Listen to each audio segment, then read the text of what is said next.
Magandang araw! Ngayon ay pag-aaralan natin kung ano ang abonong organiko, saan ito ginagamit, at kung paano ito gawin.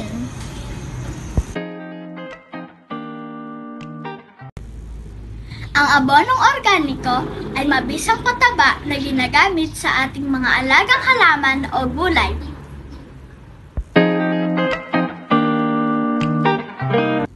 Ang paggawa ng abonong organiko ay nakakatulong sa ating kalikasan dahil ang mga bagay na itatapon na o nabubulok na ay napapakinabangan sa paggawa ng pataba.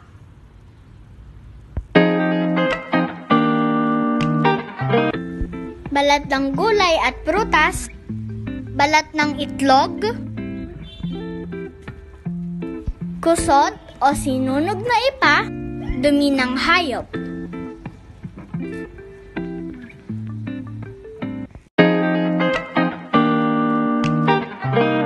Ngayon naman ay tuturuan ko kayo kung paano gumawa ng abonong organiko. Una ay maglalagay tayo ng sapat na kusot o sinunog na ipa.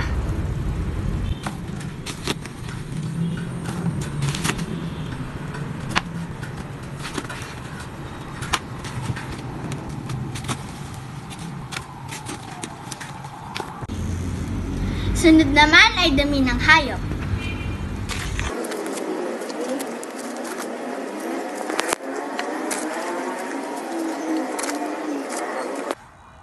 Sunod ay balat ng itlog at balat ng prutas at gulay.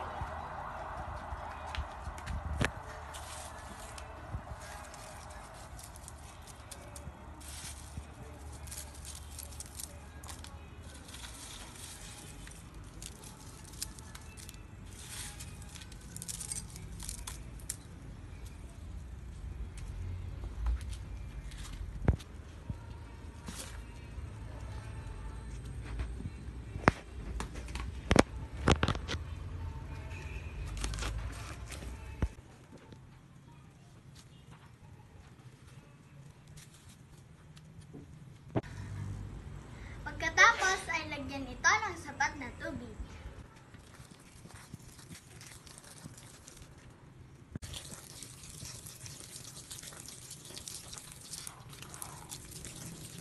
Pagkatapos ay haluin ito.